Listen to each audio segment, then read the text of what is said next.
ceasefire that are contained in the papers that the delegations have exchanged. I would like also to remind you that it was the Russian delegation back at the previous meeting that rejected the possibility of the presence of the delegation of the United States, which is very unfortunate given the special role that the United States plays as a country, as an important provider of security. Therefore, we cannot speak about long-term security in Europe, where Ukraine belongs to, without meaningful involvement of the United States and our European partners. As well, when we reach the point of having this ceasefire or a peace deal or whatever we may reach, we need someone who is capable and skillful and equipped enough to monitor the ceasefire and the peace deal. And apparently it is the very United States that has the capacities and capabilities to monitor the deal. Thank you. Good afternoon, ladies and gentlemen. Доброго дня, пані і панове. Ми рухаємося вперед. Рухаємося вперед по гуманітарній сфері. Минулого разу ми погодили деякі питання по обміну нашими захисниками нашої батьківщини. На сьогоднішній день ми досягли нового прогресу. Це так звана формула всіх на всіх. Сьогодні ми погодили дві категорії, які будуть підлягати поверненню на батьківщину. Ми погодили механізми, ми визначили попередні терміни саме цього обміну. І попереду нас жде тяжка робота, тому що необхідно буде зробити багато верифікацій, визначити всіх категорій, нікого не втратити, не забути. Через те ми продовжуємо нашу роботу і ми будемо мати успіх. Однозначно. Слава Україні! Ladies and gentlemen, so just summarizing what my colleague said, first of all, I just want once again to reiterate that both meetings in Istanbul happened despite the Russian Federation changed the condition very short before or didn't provide the documents in advance. So you remember last time there was a suggestion from President Zelensky to meet on the level of the leaders. The Russians sent a very different delegation, but Ukraine still was in that negotiations. And this particular time, as my colleague said, we didn't receive the document until the meeting began. And therefore, as Minister said, we couldn't provide the feedback. We need to study that. But once again, I want to reiterate, Ukraine remains to be constructive and committed to peace, and therefore we are here. And the President decided to send delegation despite we didn't understand what agenda and what documents the Russians bring to this particular meeting. Secondly, we want once again to say that the ceasefire is a basis for future talks on the substance. And here is the main difference between Ukrainian and Russian position, because Russia tries to get us into the dialogue on substantive issues like territories, like security guarantees, like sanctions and whatsoever, before we reach the ceasefire. And we say that diplomatic efforts shall be accompanied with ceasefire, because when the weapons are silent, we really can talk. Because while in Ukraine people are being killed every day, it's very hard to discuss territories and security guarantees. And more importantly, as you know, we don't have our partners here in this room. We don't have the United States. We don't have the Europeans. And Ukraine continues to insist. Today, before going here to the meeting with the Russians, we met our partners from Europe, and we will do the meeting with them after, just for them to keep them completely in agenda, as well as the Americans, because we believe it's important to have them in the scope. And the last one about the humanitarian, as my colleague said, we have a good progress here. I just wanted to touch base on what Minister announced as a very important step. Ukraine has passed the list of children to be returned. But it's very important to stress once again, children and detained civilians cannot be the subject of any exchanges, because according to Geneva Conventions and international practices, these people shall be released. They shall be brought back. So today, Ukraine passed a very big list of Ukrainian children with all the details, all the names, all the data necessary to identify them. We know where these children are, and we ask the Russians to fulfill their international obligations and to bring these kids back home to Ukraine. Thank you. Thank you, members of the delegation. I will stay with the press. We thank you. We'll let you make your further schedule, and I will stay with the press to answer some of the questions you have. So please, let's start with the first row, man. Yeah. We'll Yılmaz Akıncı from Al Jazeera. I would like to ask the next meeting, when it will be happening, as you suggested, 28, what's the Russian answer? Did you plan anything? And second of all, about ceasefire, you keep insisting about ceasefire. Was there any result in the meeting about this? And I have a follow-up question, but just for now. Okay, let's start with these ones. First, on the further process. As you heard the members of the delegation, we need to now look into the Russian document or the proposals they gave us, they presented, and then we will be ready in quite a short time, I think, to elaborate on the further process, because we need to study what's there, how constructive, how flexible this document and its positions are, to understand what's the next progress.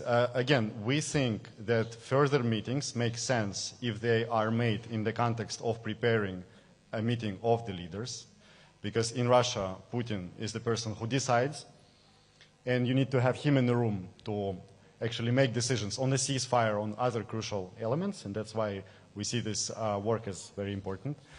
And the second question was on the ceasefire. What's the response? Look, we are ready since March 11th, as you know, for a full ceasefire. This is not our whim. This is not our invention. It's a very logical point that if you want to have real diplomacy, if you want to push forward the peace process, you need to have a ceasefire, because this is a confidence-building measure, so to say. You can have diplomats speak when guns are silent. This is very logical and natural. Unfortunately, Russia keeps rejecting the ceasefire, unconditional ceasefire, and keeps putting forward various demands. This topic was a crucial one for our delegation today on this meeting, because we continue to insist that this is absolutely necessary. As to what are the Russian responses, I think you need to ask the Russian delegation. It would not be appropriate for me to speak for them. So please ask them. I encourage you to ask them what's their obstacles to having a ceasefire. In our view, the ceasefire is the basis for any diplomacy. A follow-up, and then... Both sides escalated, there was a text from Russian side to Kyiv, and yesterday there was attack in airbase in Russia. So it's not actually happening, both sides. We categorically reject any attempts to put Russia and Ukraine on the equal footing. First of all, Russia is the aggressor, and Ukraine is a country that is defending itself, and it's important to mention. Secondly, Ukraine only targets legitimate military targets inside Russia. Only legitimate military targets. And all norms of the international law allow Ukraine to do this. When Russia hits Ukraine's residential areas, kills children and civilians, we think this is not comparable. So yeah, we think the war goes on, yes, at this moment, you can all see that, but it's uncomparable, and it's, we think, inappropriate to compare. Let's go to the back rows. Yeah, the man there in the pink tie. Yes, you. Yeah. Maxim from the Financial Times. Just a question about the Russian document. I understand you only received it today, so it's too early for Ukraine to have a reaction, but can you elaborate a little more about what the contents are? We know that Russia has made some pretty consistent demands going back to June last year when Putin set them out, and more recently Lavrov and Medinsky have also put some things forward. Can you give us more of an idea of what the contents of the Russian memorandum are, just the facts of the document? Yeah, Max, you need to understand that I will be very limited in what I can say, because as you said, we just received the document. If we have received it earlier, we would study it, and I would be ready to tell you now, okay, its points are acceptable, not acceptable, or what. What are they? We don't know what they are. We didn't know, look, Max, we didn't know what they are. But can you tell us what they are? Until a few hours ago. Look, because it's a very serious matter, because we're trying to achieve peace here. And it's very, I cannot improvise, because words matter, and we need to study, we need to look into the document. Can you read it out loud? You know, your document is public. This is the problem. We just want to know what's in it. We shared our document, we can speak for it. We shared it with the Russian side last week. And moreover, because you all probably read a lot of items of this document already in the press. This is how our world functions, that everything is in the press. But you can clearly see, I think even from these leaks, that our document is very rational, it's logical, it doesn't put forward any demands that are not doable, that are go beyond what is required for the normal peace process. I mean, you can clearly see this is a normal document, our document. As to the Russian document, we will need to have a look at it and be sure that we will provide evaluation when we are ready to do that. It would be irresponsible for me to improvise now and give assessments of this document. Again, we will look into it, analyze it, and get back to you with more clear evaluations. Yes. No, sorry, I promised. Yes. Larina Willinger from German public broadcaster ARD. My question would be, could you describe us a little bit about the atmosphere today that has been set up during these conversations? And my second question would be, do you think the future talks will stay here in Istanbul under the role of the Turkish government? And what's your demand from European leaders? Thank you very much. Okay, the first one on the atmosphere. The atmosphere was different in different moments of this meeting. The Ukrainian delegation, when it comes into the room with a Russian delegation, is always ready for any types of statements coming from the Russian side. Believe me, we are prepared. We're not the first day in this business. We've been having talks with the Russians for many years, even before 2022, and we know the type of statements they can voice. What I can tell you for sure is that the Ukrainian delegation was bringing the issue and bringing the discussion back to the topics which are the priority for the Ukrainian delegation, which is the ceasefire, humanitarian confidence-building measures, the return of our prisoners of war, children, and then the meeting of the leaders. Because we think that this is the real points. We can talk for a long time about any, big issues, but in the end, the peace process starts with the basics, and the basics is the ceasefire, humanitarian confidence-building measures, and the meeting of the leaders, which can kick off a real, meaningful, substantial peace process. We think our position is not, it's very logical. I mean, it's very natural and logical. On what the second one was, yeah, the platform. Look, we never had any problems with any platforms. The Ukrainian side has always been very clear that we are ready to meet in Turkey, in the Holy See, in Switzerland. So there are many platforms. We don't have problems with the platforms. Unfortunately, it's the Russian side that wants to, pick platforms, dates, and so on and so forth. Our delegation came here because we are committed to peace, because we will never allow anyone to accuse us that we are an obstacle to peace. We are not, and we use every opportunity, however small, to advance the process. As to the European leaders and what we expect unity in Europe, and we expect strengths. This is why, for example, Minister Sibiha was taking part in EU Foreign Ministers' Council recently. He was talking with his foreign minister's colleague. And President Zelensky, by the way, today, takes part in important formats with the European leaders. We insist that the pressure on Russia must be maintained and strengthened even as the diplomatic and peace process goes on. We think it does not contradict each other. Actually, pressure helps. Pressure actually stimulates a constructive approach from the Moscow side. I would say this is the priority thing, but then it needs to come, the economic pressure on Russia needs to come together with military assistance for Ukraine. It needs to continue, and we need to continue strengthening Ukraine, because again, for Russia to negotiate and in good faith and be serious, it needs to understand that it cannot achieve military victory or results. It needs to understand that Ukraine is strong enough, and we need to be in a strong position. Yes, let's go to the left side, you, and then behind. But first, the second row. Thank you very much, Lisa Vogt from the BBC. I wanted to ask you if during those talks, the Russian delegation mentioned the strikes on Russian air bases that happened yesterday, and do you think those strikes had any influence on the talks today whatsoever, maybe on the atmosphere in the room? Thank you very much. Not to my knowledge, but I'll need to talk to the delegation. I only know some basic things that they've been able to tell me when we came out of the room, because we immediately rushed to this press conference. I will talk to them and find out, and we will get back to you on this, how was it a topic or not during the negotiations. I didn't hear it. Okay, thanks. Yeah. But regarding the context, I mean, the war goes on, and I can only reiterate that first, Ukraine targets legitimate military targets in Russia, and secondly, Ukraine agreed to a ceasefire on March 11. And if Russia agreed to a ceasefire, I guess the planes would be intact right now. Please, your colleague Thank you very much from China's Xinhua News Agency. What do you think is today's biggest breakthrough for today's talk? Could you tell us the biggest breakthrough for today? Secondly is, could you tell us the details of the prisoners exchange for second time?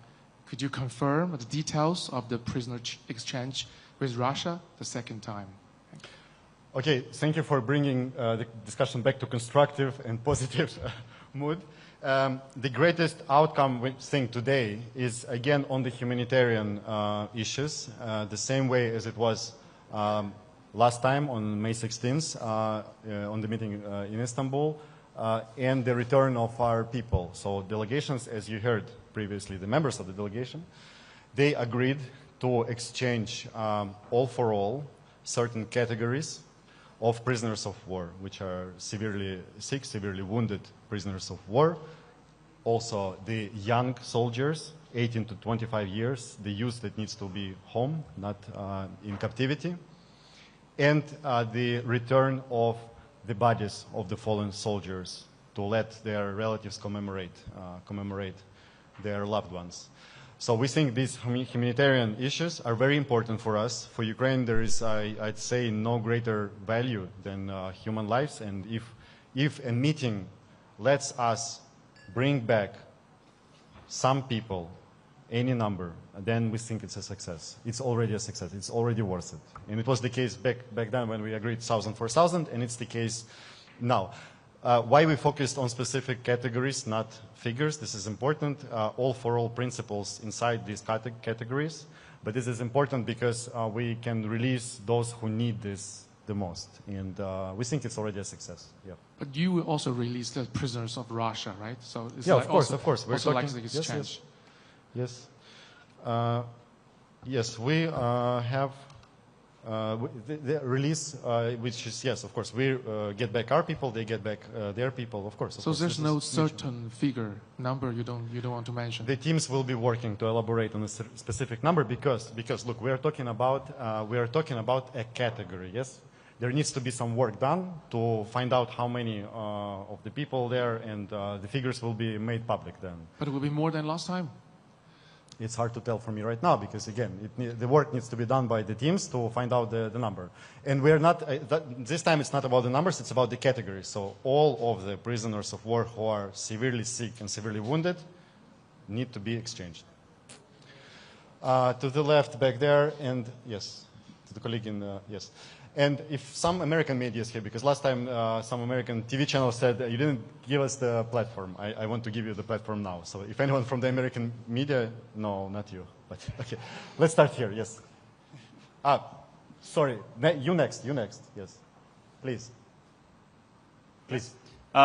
You also mentioned that there was some discussion about a leaders' meeting. This obviously seems very unlikely. But how did the Russian side respond to this? Presumably, they want the process to take place and some terms to be agreed on in advance, no?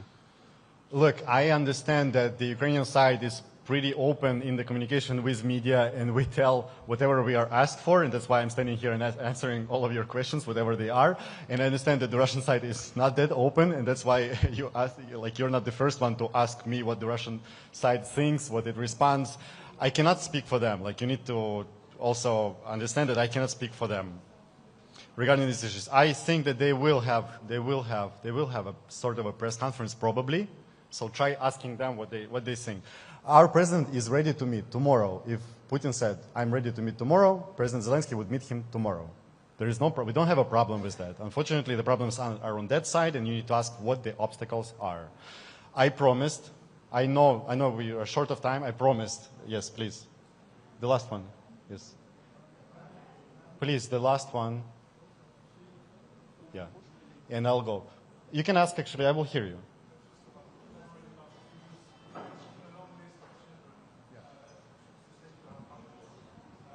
Having also about the figures about the children. Yeah. You said you have a long list when I quoted you. Do you have any figures about that? How many? And you said also that you know where they are. So if, let's be precise. Yes, we are talking about children which are both Russia itself and in the temporarily occupied territories. The list is a few hundreds. I cannot name the specific number, and there is a reason why we keep it a bit vague. And we hope that the progress can be made on this specific item because our children are non-negotiable, as we said many times. I will need to go because the people there are really... Last one, okay. Last one, I promise.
Ses deneme.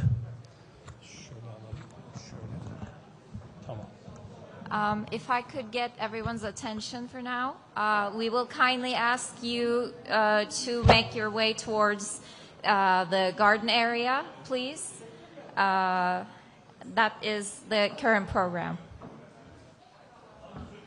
If you could kindly make your way towards the garden area outside, we would really appreciate it. For their turn.